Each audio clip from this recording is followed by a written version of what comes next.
எந்த ஆப்பு நம்ம யூஸ் பண்ணலாம், அப்படி அந்த ஆப்பை யூஸ் பண்ணால் எவ்வளோ லோன் கிடைக்கும், சிவில் ஸ்கோர் வந்து லோவாக இருந்தாலும் கிடைக்குமா? ஃபஸ்ட்டு நீங்கள் அமௌண்ட்டு கொடுங்க, அப்போ தான் நாங்கள் வாங்கி தர முடியும்னு சொல்லி கேட்குறாங்க. இது நாங்கள் கொடுத்து கூட நிறைய நாங்கள் ஏமாந்து போயிருக்கோம். என்கிட்ட பார்த்தீங்கன்னா கிரெடிட் கார்டு, பர்சனல் லோனு எல்லாமே இருக்குது. நானே லோன் பார்த்தீங்கன்னா கட்ட முடியாமல் கட்டின்னு இருக்கிறேன்.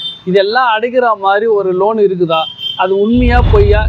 வணக்கம், ஜேகே வித் ஜேகே சேனல் மூலம் வரவேற்கிறேன். லோன் தரக்கூடிய பேங்க்குகளை பற்றியும் ஆப்புகளை பற்றி ரிவ்யூஸ் நம்ம பார்த்துட்டு வரோம். அந்த வரிசையில் இன்றைக்கி பார்த்தீங்கன்னா லோன் ஆப்பில் லோன் வாங்கும்போது ஏற்படக்கூடிய சந்தேகங்கள், அது மட்டும் இல்லாமல் இந்த கடனெல்லாம் அடைக்கிற மாதிரி, அதாவது கிரெடிட் கார்டு, பர்சனல் லோன் எல்லாத்தையும் அடைக்கிற மாதிரி ஒரு டெபிட் கன்சல்டேஷன் லோனை பற்றி நான் சொல்லியிருப்பேன். இதை பற்றி நிறைய பேர் கேள்விகள் கேட்டிருந்தாங்க. ஸோ அதுக்கான ஒரு விடையாகவும் உங்கள் லோன் ஆப்பில் ஏற்பட்டிருக்கக்கூடிய சந்தேகங்களை பற்றியும், சில பேர் ஏமாந்துருப்பாங்க, சில பேர் பாதிக்கப்பட்டிருப்பாங்க. ஸோ அப்பேற்பட்டவங்களுக்கான ஒரு வீடியோ தான் இது. இந்த வீடியோவை பொறுத்த வரைக்குமே சமீபத்தில் நான் சந்தித்த நபர்கள் அவங்களுக்கு ஏற்பட்ட சந்தேகங்கள் என்கிட்ட கேட்டிருந்தாங்க. சில பேர் டைரெக்டாகவே கேட்டாங்க, நீங்கள் சொல்கிறீங்களா அது உண்மையா, ஏற்கனவே இதெல்லாம் பிரச்சனையாக இருக்குன்னு நிறைய பேர் வரிசையாக கேட்டிருந்தாங்க. ஒரு 3 கேள்வி மட்டும் எடுத்து உங்களோட ஷேர் பண்ணிக்கிறேன். ஒருவேளை நீங்கள் கேட்கக்கூடிய கேள்விகள் இதுவாக கூட இருக்கலாம். ஸோ அதனால் இதுக்கான விடையாக தான் இந்த வீடியோ பார்க்க போகிறோம். விடை மட்டும் கிடையாது, இதுக்கு சொல்யூஷனும் இருக்குது. ஸோ ஒன் பை ஒன்னாக பார்க்கலாம். ஒருவேளை உங்கள்கிட்ட கிரெடிட் கார்டு இருக்குது, பர்சனல் லோன் இருக்குது, இது அடைக்கணும்னு ஆர்வம் இருந்தாலும் சரி, அல்லது உங்களுடைய லோன் ஆப்பில் உங்களுக்கு ஏற்கனவே டவுட்ஸ் எதாவது இருந்தாலும் சரி, சில பேருக்கு லோன் ஆப்பில் லோன் வாங்கும்போது சில பிரச்சனைகளாக இருந்திருக்கும், உங்களுக்கு வந்து லோனே கிடைக்காம வந்திருக்கும். அப்படிப்பட்ட ஒரு சூழ்நிலை நீங்கள் இருந்தாலும் சரி, இந்த வீடியோ முழுசாக பாருங்கள். கண்டிப்பாக இது உங்களுக்கு யூஸ்ஃபுல்லாக இருக்கும். அதுக்கு முன்னாடி ஜேகே சேனலுக்கு இது வரைக்கும் நீங்கள் சப்ஸ்கிரைப் பண்ணி பக்கத்துக்கு பெல்லைக்கான ப்ரெஸ் பண்ணி ஆல் ஒரு ஆப்ஷன் கிளிக் பண்ணுங்கள். இது போல் நீங்கள் செய்யும்போது நாங்கள் அப்லோட் வீடியோஸ் நோட்டிஃபிகேஷன் பூஜ்ஜியமாக்கும். இந்த வீடியோ உங்களுக்கு பிடிச்சிருந்துச்சு ஃப்ரெண்ட்ஸுக்கு ஷேர் பண்ணுங்கள். தெளிவாக கிடைக்குதுன்னா மறக்காம லைக் பண்ணுங்கள். சேனலை நான் பார்க்கும்போது எனக்கு 2-3 கொஸ்டின் தோணுது. அது என்னன்னு பார்த்தீங்கன்னா, முதல் கொஸ்டின் வந்து எந்த ஆப்பு நம்ம யூஸ் பண்ணலாம், அப்படி அந்த ஆப்பை யூஸ் பண்ணால் எவ்வளோ லோன் கிடைக்கும், சிவில் ஸ்கோர் வந்து லோவாக இருந்தாலும் கிடைக்குமா அப்படின்ற ஒரு கொஸ்டின். கிரெடிட் ஸ்கோர் உங்களுக்கு குறைவாக இருந்தாலும், இன்கம் கம்மியாக இருந்தாலும், நான் பேங்கிங் ஃபினான்ஸ் கம்பெனிஸ் மூலமாக தரக்கூடிய லோன் வங்கிகள் மூலமாக தான் உங்களுக்கு லோன் கிடைக்கும். இதுதான் வந்து வாய்ப்பு. ப்ரைவேட் பேங்க்கோ கவர்மெண்ட் பேங்க்கோ இதை தரமாட்டாங்க. நான் பேங்கிங் ஃபினான்ஸ் கம்பெனிஸ்க்கு நிபந்தனைகளுக்கு கொஞ்சம் தளர்வு இருக்குது. அவங்களுக்கு வந்து எல்லாருக்கும் லோன் தரலாம், ஆனால் அது லிமிட் இருக்குது. வெறும் ஆதார் கார்டு, பேன் கார்டு உங்கள்கிட்ட இருந்துச்சு, ஒரு நார்மலான இன்கம் 20,000 தான் உங்களுக்கு சம்பளம்னா, உங்களுக்கு வந்து ஒரு 50,000 வரைக்குமே உங்களுக்கு வந்து அவங்க லோன் தருவாங்க. இதுவே வந்து உங்களுக்கு 20,000 எடுத்து 30,000 40,000 இருந்துச்சுன்னா அதிகபட்சமாக 70,000 வரைக்கும் தருவாங்க, வெறும் ஆதார் கார்டு, பேன் கார்டுக்கு. இதுவே உங்களுடைய Aadhaar card, PAN card, bank ஸ்டேட்மெண்ட்டோட போகும்போது 3 லட்சம் 4 லட்சம் கூட கிடைக்கும். இது வந்து பார்த்திங்கன்னா நான் பேங்கிங் ஃபினான்ஸ் கம்பெனி தான் தருவாங்க. இதுதான் வந்து லோன் ஆப்பில் இருக்கக்கூடிய விஷயங்கள்.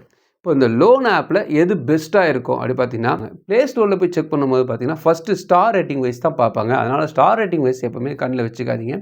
எப்போவுமே அவங்களுடைய நான் பேங்கிங் ஃபினான்ஸ் கம்பெனி யாருன்ட்டு நீங்கள் விசாரித்து, அதாவது அந்த ஸ்டார் ரேட்டிங் கீழேயே அபவுட் ஒரு ஆப்ஷன் வரும். அதில் போய் பார்த்தீங்கன்னா அந்த டிஸ்கிரிப்ஷன் ஆப்ஷன்லேயே வரும். அதில் யார் நான் பேங்க் எதில் ரிஜிஸ்ட்ரேஷன் பண்ணியிருக்காங்க, எந்த கம்பெனியின் பேரில் இவங்க லோன் தராங்க, அதை பார்த்துட்டு அந்த கம்பெனி நேமை எடுத்து கூகுளில் சர்ச் பண்ணிவிட்டு இவங்க யார் என்ன நீங்கள் தெரிஞ்ச பிறகு தான் அந்த லோன் வாங்கலாமா வேணாம் நீங்கள் முடிவு பண்ணணும். லோன் வாங்க ஒரு 10,000 வாங்குறது விஷயம் இல்லை, 5,000 வாங்குறது விஷயம் இல்லை, யாருக்கிட்ட வாங்குறீங்கன்றத நீங்கள் இப்படி தான் தெரிஞ்சுக்கணும். இதுதான் வந்து நான் பேங்கிங் நீங்கள் வந்து சூஸ் பண்ணும்போது இப்படி தான் சூஸ் பண்ணணும். லோன் வாங்கி கொடுக்குறோன்னு சொல்லிட்டு 10,000 15,000 எங்களுக்கு 20,000 ரூபாய் கொடுக்கணுன்றாங்க. இது நாங்கள் கொடுத்தா எங்களுக்கு ஃபஸ்ட்டு நீங்கள் அமௌண்ட்டு கொடுங்க, அப்போ தான் நாங்கள் வாங்கி தர முடியும்னு சொல்லி கேட்குறாங்க. இது நாங்கள் கொடுத்து கூட நிறைய நாங்கள் ஏமாந்து போயிருக்கோம். இது வந்து எப்படி சார் நாங்கள் வந்து எடுக்கிறது, என்ன ஏதுன்னு டீட்டெயில்ஸ் சார் இது? லோன் ஆப்பில் நீங்கள் லோன் அப்ளை பண்ணுறீங்கன்னா முன்பணம் கட்டுங்க. நாங்கள் வந்து உங்களுக்கு கிரெடிட் ஸ்கோர் செக் பண்ண வேண்டியது இருக்குது, அதெல்லாம் ஒரு 5,000 ரூபா முன்னாடி கட்டு, நான் பார்த்துட்டு சொல்கிறேன், அது வந்து நான் ரீஃபண்டபிள் சொன்னாங்கன்னா அப்ளை பண்ணாதீங்க. அவங்க வந்து ஒரு ஃபேக்காக இருக்கலாம், அல்லது உங்கள்கிட்ட இருந்து பணம் பிடுங்கிறதுக்காக ஒரு விஷயமா இருக்கலாம். அதனால் அப்படிப்பட்ட ஒரு ஆப்பை எப்போவுமே வந்து சஜஷன் நான் பண்ணது கிடையாது. அப்படி ஏதாவது ஒரு ஆப்பில் சொல்லி அவங்க செஞ்சுருந்தாங்கன்னா செய்யாதீங்க. ஏன்னா சில நேரத்தில் இதெல்லாம் நடக்க வாய்ப்பு இருக்கா, நம்ம தான் உஷாராகணும். முன்பணம் கட்டுவதை நிறுத்திக்கொள்ள வேண்டும். நீங்கள் கட்டாதீங்க. உதாரணத்துக்கு இப்போ ஒரு ப்ரைவேட் பேங்க்கில் போய்ட்டு ஒரு பர்சனல் லோன் வாங்குறீங்க வச்சுக்கோங்களேன், அவங்க வந்து ஒரு முன்பணம் கட்டி கிரெடிட் ஸ்கோர் செக் பண்ணிட்டு அப்படி சொல்கிறாங்கன்னா நியாயம் இருக்குது. ஆனால் ஆப் மூலமாக ஒரு முன்பணம் கட்ட சொல்லுது, அதுக்கப்புறம் நாங்கள் லோன் தரோம் சொல்லுது, இதெல்லாம் யார் சொன்னாலும் அதை செய்யாதீங்க. அது முற்றிலுமான ஒரு தவறு. எந்த விதமான லோன் ஆப்பானாலும் சரி, ஸ்டார் ரேட்டிங் நல்லா 4.7 8 எவ்வளோ போட்டாலும் சரி, அதை செய்யாதீங்க. முன்பணத்தை கட்டாதீங்க. அப்படிப்பட்ட லோன் ஆப்பை நீங்கள் ட்ரை பண்ண வேண்டாம். என்கிட்ட பார்த்தீங்கன்னா கிரெடிட் கார்டு, பர்சனல் லோனு எல்லாமே இருக்குது. நானே லோன் பார்த்தீங்கன்னா கட்ட முடியாமல் கட்டின்னு இருக்கிறேன். இதெல்லாம் அடைக்கிற மாதிரி ஒரு லோன் இருக்குதா, அது உண்மையா பொய்யா? நீங்கள் தான் இந்த உங்களுடைய சேனலில் சொல்லியிருந்தீங்க இதெல்லாம் இருக்குதுன்னு சொல்லிட்டு, நீங்கள் தான் தெளிவுபடுத்தணும். கிரெடிட் கார்டு என்கிட்ட இருக்குது, பர்சனல் லோனு இருக்குது, ஆல்ரெடி லோன் வாங்கி வச்சுருக்கேன், இதெல்லாம் அடைக்கிற மாதிரி ஒரு லோனு இருக்குது, அது உண்மையா பொய்யான்னு கேட்டிருக்காரு. ஆக்சுவலாக பார்த்தீங்கன்னா அது உண்மை தான். உதாரணத்துக்கு பர்சனல் லோன் தரத்துக்கான ஒரு 4-5 காலம் இருக்குங்க. உதாரணத்துக்கு நம்ம எஸ்பிஐ பேங்க்கோ அல்லது ஒரு ப்ரைவேட் பேங்க்கோ, எந்த பேங்க் ஆனாலும் சரி, ஒரு கவர்மெண்ட் பேங்க் ஒரு ப்ரைவேட் பேங்க் இருந்தாங்கன்னா ஒரு பர்சனல் லோன் தராங்க வச்சுக்கோங்களேன். அவங்க வந்து ஆர்பிஐயில் அவங்க ரிஜிஸ்ட்ரேஷன் பண்ணி ஆர்பிஐயில் அவங்க வந்து ஒவ்வொருவரும் கணக்கு காட்டணும். நான் வந்து இந்த லோனை வந்து இவர் கொடுக்குறேன். உதாரணத்துக்கு குமார்ன்றக்கு ஒருத்தர் நான் லோன் கொடுத்துருக்கேன், அவர் பர்சனல் லோன் அப்ளை பண்ணியிருக்காரு, இந்த ரீசனுக்காக அப்ளை பண்ணியிருக்காரு, அதனால தான் இந்த பணத்தை நான் கொடுக்குறேன்ட்டு அவங்கக்கிட்ட சொல்லணும். ஏன்னா அவங்ககிட்ட தான் இவங்க பணம் வட்டிக்கு வாங்கியிருக்காங்க. அவங்களும் சும்மா தரப்போதில்லை, அதுக்கு ஒரு வட்டி வாங்குவாங்க, இவங்க அதை விட கொஞ்சம் அதிகமாக வச்சு கொடுப்பாங்க. இதுதான் வந்து பேங்கர் நடத்துகிற விஷயம். அப்போ ப்ராப்பராக ரீசன் அங்கே சொல்லணும். ப்ராப்பராக ரீசன் ஏன் அங்கே சொல்லணும்னா, சில நேரத்தில் கருப்பு பணம்னா ஒயிட் ஆகிடும்.